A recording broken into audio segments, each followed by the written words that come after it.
Hello friends. আজি এই video Assam জাইৰে recruitment 2022 paper 1 যিখন ক্লাছ 10 আৰু ইকুইভ্যালেন্ট এক্সামৰ পাছৰ কাৰণে আছিল এই পেপাৰখনৰ এনসাৰ ভিডিওটো লৈ আছো হাকৰ ভিডিওটোৰ পৰা আপোনালোকে উপকৃত ভিডিওটোৰ পৰা উপকৃত হ'লে লাইক আৰু কমেন্ট কৰিব আৰু যদি মোৰ চেনেলটো আপুনি নতুন হৈছে তেনেহলে অনুগ্ৰহ কৰি মোৰ চেনেলটো সাবস্ক্ৰাইব কৰি ল'ব এতিয়া আৰম্ভ কৰিছো কোৱেশ্চন নম্বৰ 1 ভিক্টোৰিয়া মেমৰিয়েল কোন ঠাইত অৱস্থিত answer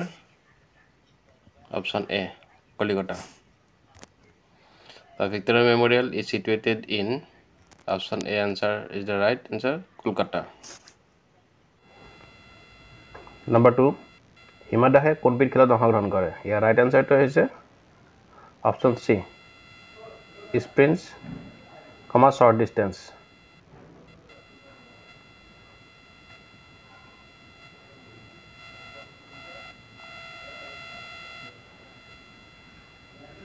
Question number 2. In which track and field sports does Hima Das participate? Right answer option C. Sprints, short distance. Question number 3. December 2021 বৰ্ষত অসম বৈভৱ বঁটা কোন গৰাকী ব্যক্তি প্ৰদান কৰা হৈছিল? ইয়াৰ ৰাইট আনসাৰটো হৈছে অপচন বি ৰতন টাটা তেওঁক সোশ্যাল সাৰ্ভিসেৰ কাৰণে এই বঁটাটো প্ৰদান কৰা হৈছিল আকৌ 2022 doctor Tapan Saikia for health care and public সাৰ্ভিসেৰ কাৰণে তেওঁক এটা প্ৰদান কৰা হৈছিল Tapan Saikia 2022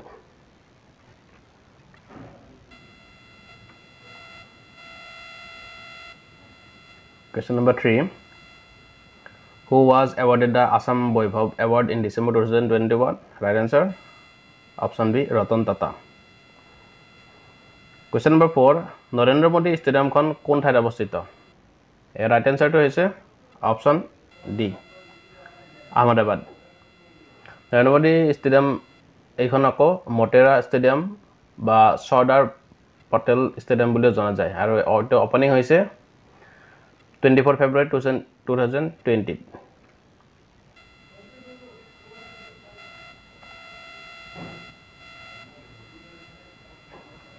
Number 4 Narendra Modi Stadium is situated in the right answer Ahmedabad Number 5 MP LED আসনি LED এর সম্পূর্ণ রূপটো হৈছে রাইট আনসারটো হৈছে option B local area development এটো local area development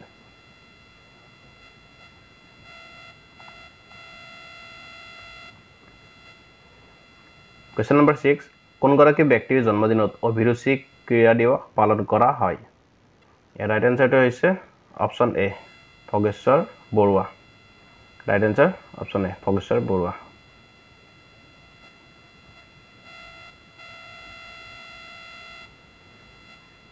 Question number 7 নিম্নলিখিত কোনটো স্থানে অসম আৰু অৰুণাচল সংলগ্ন কৰিছে এৰ ৰাইট আনসাৰটো হৈছে অপশন এ Dirak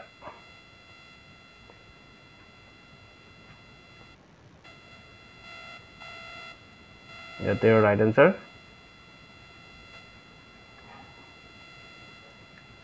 Dirak Question number 8 Indian Civil Service ICS পৰীক্ষাত উত্তীৰ্ণ হোৱা অসমৰ প্ৰথম গৰাকী ব্যক্তি কোন আছিল ইয়াৰ ৰাইট আনসাৰটো হৈছে আনন্দৰাম বৰুৱা অপশন বি এইটো who was the first person from Assam to clear the Indian Civil Service examination option B is the right answer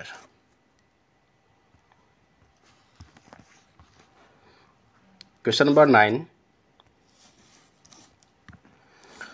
প্ৰত্যেক ক্ৰিয়াৰে এক সমান আৰু বিপৰীতমুখী প্ৰতিক্ৰিয়া থাকে শিক্ষক পদাৰ্থ বিজ্ঞানৰ সূত্ৰটো কোনে আগবঢ়াইছিল এটো জানে সকলোৱে এটো হৈছে ছাৰ আইজাক নিউটন এটো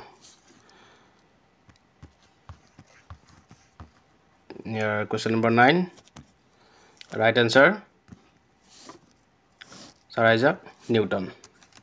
the question number 10 জিম্বাবুৱেৰ ৰাজধানী চহৰখনৰ নাম কি এটা ৰাইট আনসাৰটো হৈছে Harare option B is the right answer Harare Question number 10 What is the capital city of Zimbabwe? Harare. The next question number 11. সংযুক্ত আৰব এমিৰেট UAE বুলি যে কোৱা হয় তাৰ মুদ্ৰাৰ নাম কি 11 নম্বৰ কোৱেশ্চনৰ এই মুদ্ৰাৰ নামটো হৈছে dirham option C is the right answer dirham 11 option C is the right answer dirham Question number 12 কোন দুখন নগৰৰ মাজত নৰনাৰায়ণ সেতু অৱস্থিত এই ৰাইট আনসাৰটো হৈছে অপচন C যোগীঘোপা আৰু পঞ্চৰত্ন আৰু ইয়াৰে লেংথটো হৈছে 2284 kilometre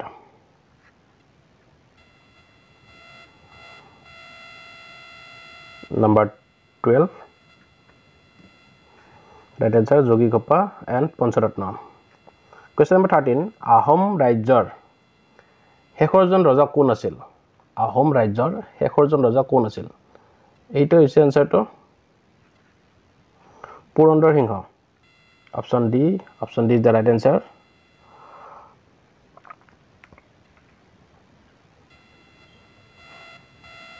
Question number 13 the right answer Purandar Singh Question number 14 Lakshminath Bezbaroa কবিতা ও মোৰ আপোনাৰ দেশ প্ৰথমে কোট প্ৰকাশিত হৈছিল এনেকুৱা ধৰণৰ কোৱেশ্চন প্ৰায় আহি থাকে এইটো কোৱেশ্চন লক্ষ্মীনাথ বেজবৰুৱা কবিতা ও মোৰ আপোনাৰ দেশ প্ৰথমে কোট প্ৰকাশিত হৈছিল এইটো ৰাইট আনসাৰটো হৈছে বাহি option A is the right answer বাহি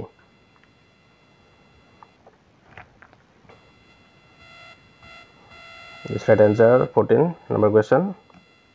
বাহি Next question number 15 Bangkok কোনখন দেশৰ ৰাজধানী চহৰ এইটো হৈছে অপচন D থাইলেণ্ডৰ এটো ৰাজধানী Question number 16 Sorry এটো 15 or এটো right answer টো হৈছে Thailand Next question number 16 Gopinath বৰদলৈৰ ঠিক পিছতে অসমৰ মুখ্যমন্ত্ৰী কোন আছিল এইটো হৈছে Bishnuram Medhi option C Bishnuram Medhi right answer Question number 16 Bishnuram Medhi Next question number 17 অসমৰ সৰ্বপ্ৰথম চিকিৎসা মহাবিদ্যালয়খন কোন ঠাইত স্থাপিত হৈছিল এটা ৰাইট আনসাৰটো হৈছে Dibrugarh option D is the right answer এইটো হৈছিল 1900 এইটো স্থাপিত হৈছিল ডিব্ৰুগড়ত Question number 17 Dibrugarh Question number 18 নিম্নলিখিত কোনখন ঠাই নতুন দিল্লী নিকটৱৰ্তী এইটো ৰাইট আনসাৰটো হৈছে অপচন A গুৰুগ্ৰাম আৰু এখনক গুৰগাঁও বুলিও জনা যায় Next question number 18 এইটো ৰাইট আনসাৰটো হৈছে Gurugram Next question number 19 Margaret Thatcher কোনখন দেশৰ প্ৰাক্তন প্ৰধানমন্ত্ৰী আছিল এইটো হৈছে ৰাইট আনসাৰটো হৈছে অপচন D ইংলেণ্ডৰ আৰু তেওঁ যেটো প্ৰথম she was the first female British prime minister প্ৰথম ব্ৰিটিছ তেওঁ মহিলা প্ৰধানমন্ত্ৰী আছিল আৰু এটো তেওঁ 20th century আছিল আৰু তেওঁ আইৰন লেডি বুলিও জনা যায় Question number 19 right answer Margaret Thatcher was a former prime minister of England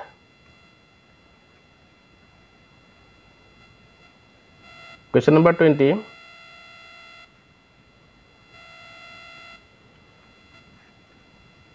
Russia আৰু আলাস্কাৰ মাজৰ জলভাগ হৈছে এটা ৰাইট আনসাৰটো হৈছে অপচন B বেৰিং প্ৰণালী বুলি এইখিনি জনা যায় Question number 20 right answer Bering Strait Question number 21 নিম্নলিখিত কোনখন চহৰ সাগৰ তীৰত অৱস্থিত নহয় সাগৰৰ তীৰত অৱস্থিত নহয় বুলি কৈছে কোনখন ৰাইট এনসাৰটো হৈছে অপচন এ Bengaluru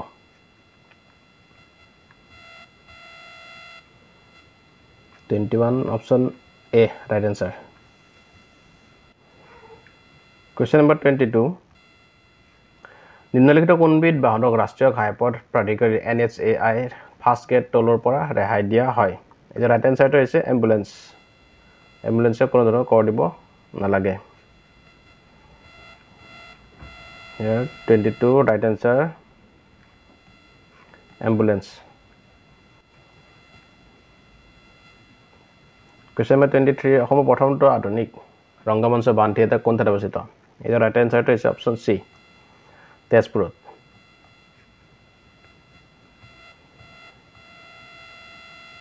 Question number 23 right answer Tezpur Next 24 নিম্নলিখিত কোনখন দেশ দক্ষিণ আমেৰিকাৰ অন্তৰ্গত এটা ৰাইট এনসাৰটো হৈছে Bolivia option B is the right answer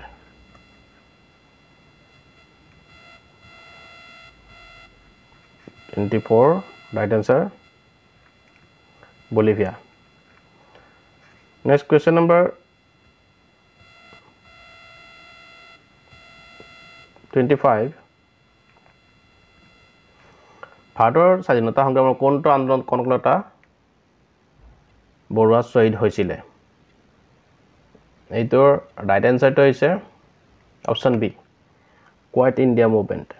option B Bharat ত্যাগ আন্দোলন এই ভাৰত ত্যাগ আন্দোলন কেতিয়া হৈছিল 1942 ভাৰত ত্যাগ আন্দোলন হৈছিল next question Question number 25 right answer quiet India movement Next question number 26 প্ৰথম ভাৰতীয় মহাকাশচাৰী কোন আছিল এইটো option C right answer Rakesh Sharma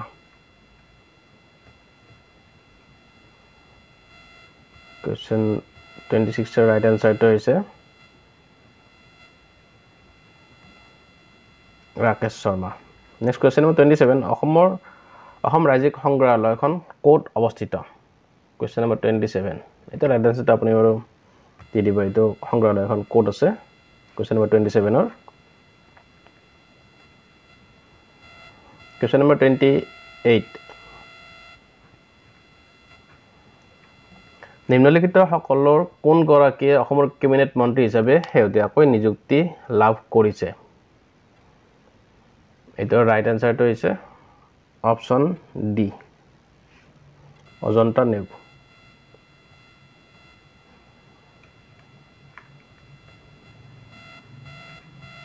28 right এনসাৰটো হৈছে Ajanta Neog next Question number 29 কোনটো বৰ্ষত দূৰদৰ্শনে ভাৰতত ৰঙীন টেলিভিছন অনুষ্ঠান আৰম্ভ কৰিছিল Question number 28 ৰ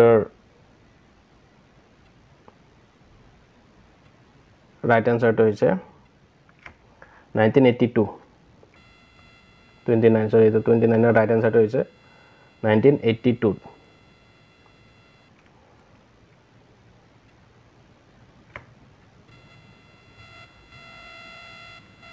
error right answer 1982 question number 30 Boeing company Boeing company প্ৰাথমিক উৎপাদন সামগ্ৰী কি এই অপচন এ বিমান বাহন এটা রাইট আনসার বিমান বাহন Question number 30 What was the primary product of Boeing company aircrafts Question number 31 এটো সায়েন্সৰ পৰা আহিছিল Question number 31 ৰ পৰা নিম্নলিখিত সমূহৰ কোনটো মৌল নহয় ইয়াৰ কোনটো মৌল নহয়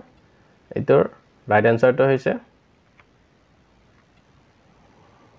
31 ৰ ৰাইট আনসাৰ অপচন ডি কোয়াৰ্টজ এটা যৌগ Question number 31 এইটো option D right answer Next question number 32 নিম্নলিখিত ক্ৰীড়াসমূহৰ কোনটো বল ব্যৱহৃত নহয় এটো জানে সকলে বেডমিন্টন বেডমিণ্টন বল ইউজ কৰা নাযায় question number 32 right answer badminton question number 33 প্ৰতি বছৰে মে মাহৰ 8 তাৰিখ নিম্নলিখিত কোনটো দিৱস পালন কৰা হয় ৰাইট আনসাৰটো হৈছে option D red cross and red crescent দিৱস right answer option D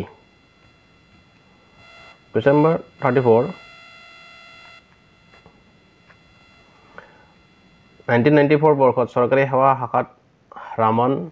Magsaysay বঁটাটি কাক প্ৰদান কৰা হৈছিল এটা ৰাইট আনসাৰটো হৈছে doctor Kiran Bedi option C is the right answer doctor Kiran Bedi question number 35 নিম্নলিখিত সমূহৰ কোনটো ভাৰতৰ প্ৰথমটো কৃত্ৰিম উপগ্ৰহৰ বিষয়ে আপোনালোকে ভালকৈ চাই ল'ব চন্দ্ৰয়ানৰ কথা চাই ল'ব এটা ৰাইট আনসাৰটো হৈছে option C Aryabhata The right answer option C.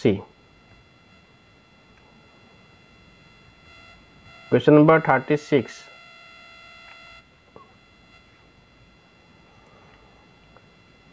এজন ব্যক্তিয়ে যদি টাকাৰে ধন বিনিময় কৰে তেন্তে তেওঁ কোনখন দেশত আছে এটো কি অপচনটো হৈছে Bangladesh option D is the right answer Bangladesh Question number 37. Question number 37 কোনখন দেশে ভাৰতলৈ হিঙৰ সৰ্বাধিক ৰপ্তানি কৰে এই যে ৰাইট আনসাৰটো হৈছে অপচন সি আফগানিস্তানে হিঙৰ সৰ্বাধিক ৰপ্তানি কৰে 37 question number right answerটো হৈছে আফগানিস্তান question 38 ভাৰতৰ কোনখন ৰাজ্যৰ পৰ্যটনৰ ট্যাগলাইন হৈছে God's own country তোৰ option D is the right answer Kerala question number 38 এর রাইট আনসারটা হচ্ছে option D Kerala question number 39 north eastern police academy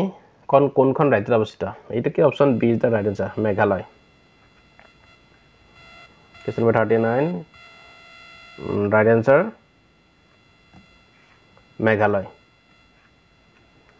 next question number 40 counter insurgency and jungle warfare স্কুলখন মিজোৰামৰ কোট অৱস্থিত এটাৰ ৰাইট আনসাৰটো হৈছে অপশন ডি ফাইৰেংটে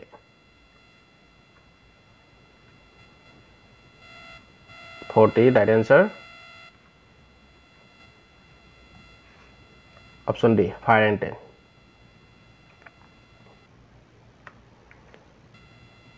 question number 41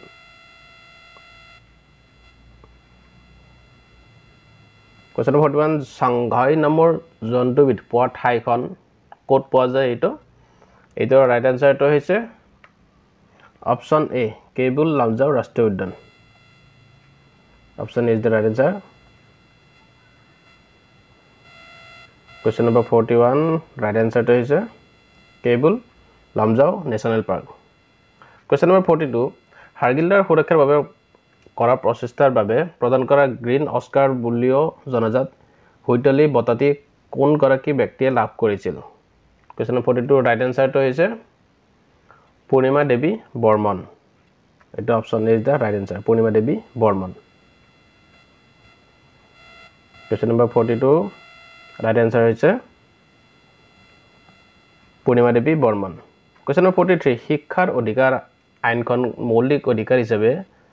দেশৰ অধীনত প্ৰণয়ন কৰা হৈছে 43 right answer to হৈছে article 21A অনুচ্ছেদ 21A এইটো অধীনত প্ৰণয়ন কৰা হৈছিল এইটো right answer to হৈছে article 21A question number 44 অৰ্থশাস্ত্ৰৰ গ্ৰন্থকাৰ চাণক্যকাৰ ৰাজসভাত এগৰাকী মন্ত্ৰী আছিলে এইটো ৰাইট আনসাৰটো হৈছে চন্দ্ৰগুপ্ত মৌৰ্য এইটো question number option number C option number C is the right answer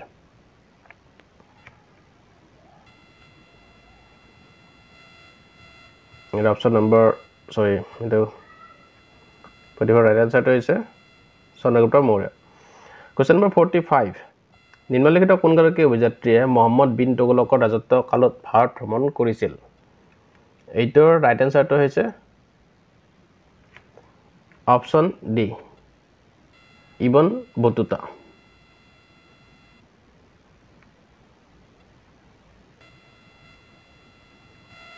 Question number 45, right answer. Ibn Battuta. Number 46. স্বাধীন ভাৰতৰ প্ৰথম গৰাকী আইন আৰু ন্যায়মন্ত্ৰী কোন এইটো ৰাইট আনসাৰটো হৈছে অপশন ডি বি.আৰ. আম্বেদকাৰ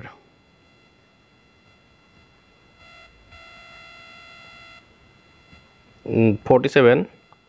দুৰণ লাইনে যি দুখন দেশৰ সীমাৰেখা গঠন কৰে সেই দেশ দুখন হৈছে অপশন এ পাকিস্তান আৰু আফগানিস্তান অপশন এ পাকিস্তান আৰু আফগানিস্তান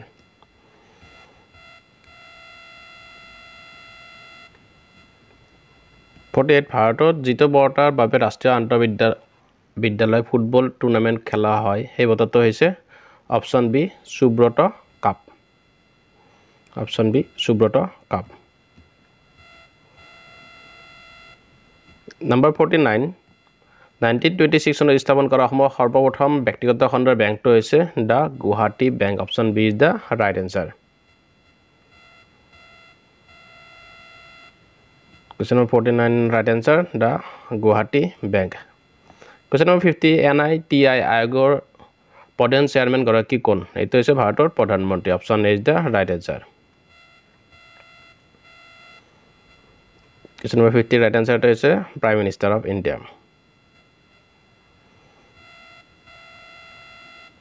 Question number 51 ভাৰতবৰ্ষত কোন প্ৰকাৰৰ গণতন্ত্ৰ অনুসৰণ কৰা হয় এইটো হৈছে প্ৰতিনিধিত্বমূলক গণতন্ত্ৰ option A representative democracy Question number 52 বাংলাদেশৰ গংগা নদীৰে মিলিত হোৱাৰ পিছত ব্ৰহ্মপুত্ৰ নদীক কি নামেৰে জনা যায় এইটো ৰাইট আনসাৰটো হৈছে অপশন সি পদ্মা ব্ৰহ্মপুত্ৰ ততে বাংলাদেশত যেতিয়ালৈকে গংগাত মিলিত হয় তেতিয়ালৈকে যমুনা বুলি জনা যায় আৰু যেতিয়া গংগাত মিলিত হ'ব আপোনাৰ গংগাৰ বাংলাদেশৰ নাম হৈছে পদ্মা সো এইটো অপশন ৰাইট আনসাৰটো হৈছে option C Padma Question number 52 right answer to is Padma 53 মূল মধ্যৰেখাৰ পৰা পূব আৰু পশ্চিম দিশৰ কোন ঠাইৰ কৌণিক দূৰত্বক বলা হয় এইটো হৈছে option C দ্ৰাঘিমাংশ option C Question 53 right answer is longitude Question 54 নিম্নলিখিত যুগ্ম কোনটো যুগ্ম শুদ্ধকৈ ৰচিত হোৱা নাই এইটো ৰাইট আনসাৰটো হৈছে অপশন বি বায়োস্ফিয়াৰ পৰিবেশ এইটো শুদ্ধকৈ মিলিত হোৱা নাই The question of 54 mismatch কোনটো আছে biosphere আৰু environment option B The next question number 55 tsunami সংঘটিত হোৱা অঞ্চল হৈছে এইটো right answer হৈছে মহাসাগৰ এইটো option A is the right answer